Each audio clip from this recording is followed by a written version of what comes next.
When I look at this Miami program, it certainly is a unique place in college football history overall.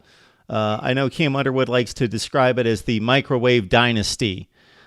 Took decades and decades for the Notre Dames, Michigans, Ohio States, and Alabamas to build the great traditions. Howard Schnellenberger and company, not that there wasn't Miami football success before that, but on a national stage, winning a national championship in 1983, and then the 10-year run approximately through 1994, a few down years because of NCAA violations, and then again another nice run with that ending in the 02-03 range. And now, certainly when Mark Richt took over, most people thought, although there were some detractors that didn't necessarily think he would bring the program back to the elite status of college football, he had a long run of success at Georgia.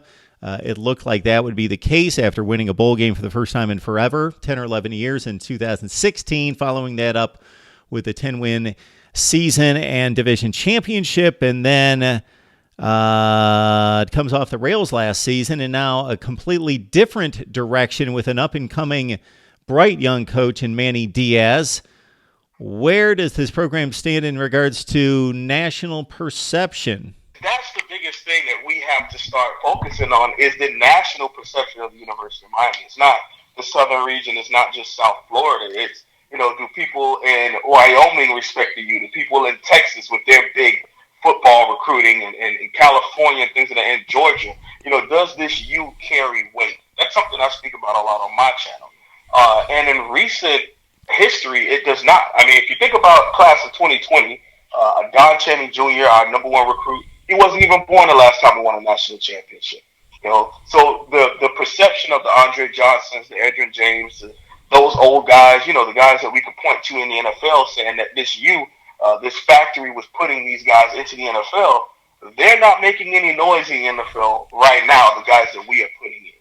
So we have to change. Moving into the 2020s, we have to start winning those big-time games. And I talk about it on my channel. I will be uploading a video on Miami's most recent biggest W's and toughest losses in the last 10 years from 09 through 19. And, it took a while to see a couple of those big W's. Especially if you take away Notre Dame in 2017, that was monumental for the program in a national landscape as far as people respecting the University of Miami's football program again. That's 2 seasons ago. We have to start winning the Coastal, first of all, handling the small things, because people don't respect the ACC Coastal. It's the worst division in college football, and we have struggled to even win that one of 16 opportunities and only won it one time. So we have to start changing the perception to where people this U carries weight to the recruits. Getting a Miami offer should feel the same way as it does getting an Alabama, getting a Notre Dame, getting a Clemson offer in the eyes of us Miami Hurricanes fans.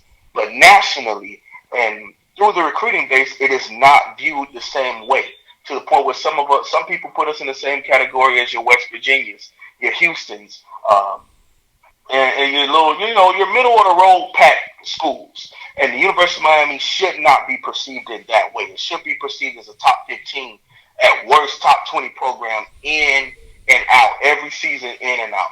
And we have to start winning those games to where people respect, care, and fear the University of Miami again. We're joined by the Wholesome One. You can join him on his YouTube channel, the Wholesome One, HOLSUM. I encourage you to do so. He always brings it right here at Mark Rogers TV, the voice of college football. Please join me and lock it in right here. Of course, comment, like, share the videos, and subscribe to get yourself set for 2019 across the board. We're talking Miami football. And I think you bring up a good point about the perception of the Miami fan versus what has transpired over the last 15 years, because I talk to Miami fans just as you do each and every day, and you're a guy that kind of merges the two in regards to trying to cover the program and the football team from an objective standpoint, but also being a rooting raving fan. I cover it from a neutral standpoint. I talk to the fans each and every day. They bring comments to my channel, over 36,000 total for the year, so I hear a lot. And anytime anyone from the Coastal Division is brought up as being any kind of competition, they're just completely disregarded. Before this program can take aim at Clemson inside the conference, and the likes of Alabama, Oklahoma, Ohio State, or whomever you would like to roll out there on a national scale, this program needs to take care of business in its division and clean up what most people consider to be marginal programs like North Carolina and Pitt and Virginia Tech and Duke and Georgia Tech. And I named all the teams. And when I started with North Carolina, it seems a bit ridiculous because they've been a one-win team in the conference the last 2 years. But those are the teams that have won division titles. Now, Miami snuck one in, of course, in 2017. But those are the teams that have won divisions over the last 5 or 6 years. It has not been a situation where you would expect, based on recruiting footprint and that huge advantage that Miami has over teams from other areas in the South,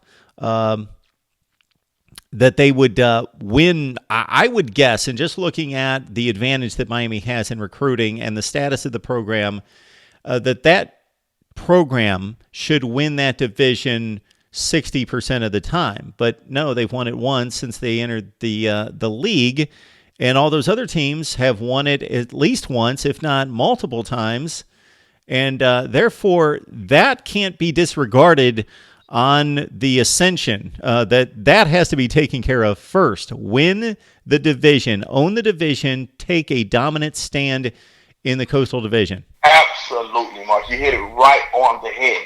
The biggest thing for me going into 2019, a lot of people want to talk about week 0, Florida, Miami, 8 p.m. in Camping World Stadium.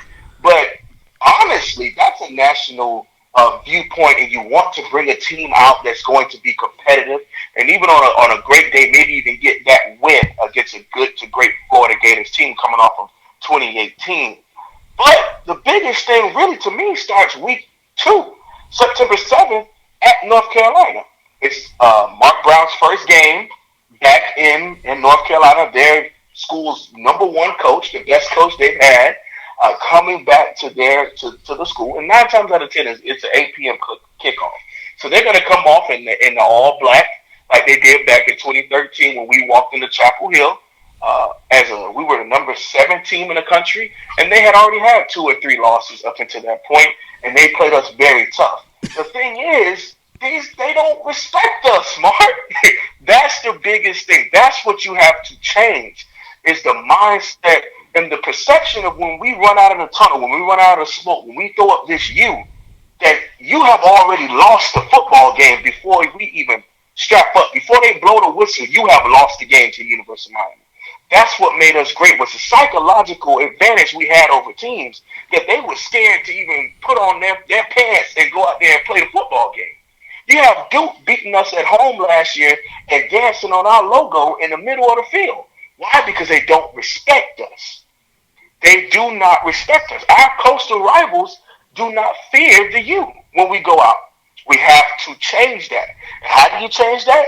Year in and year out, embarrassing. Year in and year out, winning, whether it's at Hard Rock Stadium or whether it's in Chapel Hill, whether it's in Durham, whether it's in Virginia Tech, when we go at Virginia. You know, like I said, when you think of these teams nationally, there's no way in the world, if I'm from California, I should look at the schedule and see Miami, a team that when you think Miami, the U, okay, a lot of talent down there, that should be a blowout. There's no way in the world they should be in a dogfight with a Duke. No way in the world they should be in a dogfight with Virginia. And no disrespect to the DMV, but South Florida, DMV, it might be compatible, but you have the #1 recruiting class versus a top 15 recruiting area. So we should be winning these games. And just like Clemson, and I'm not comparing us to Clemson as far as the program, but if you could look at the trajectory and how we could get on that level, it was somewhat similar, the hiring process.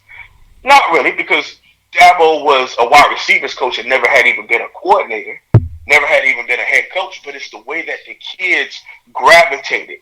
the relationship that the kids had, these student athletes have to the head coach, and going out there and running through a wall for their head coach. And that's the same thing I get the energy and the feel when it comes to Manny Diaz. Successful coaches at the University of Miami have been players coaches, defensive players coaches.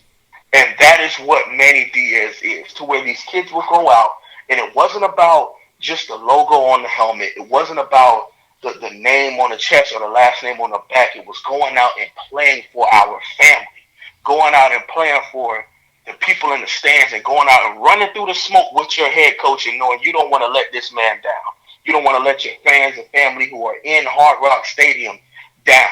If we can get back to that and dominating these lower tier ACC teams consistently, that's a W. That's how you change the perception of the University of Miami moving into the 2020s, to where we can finally be back in the conversation of the U again.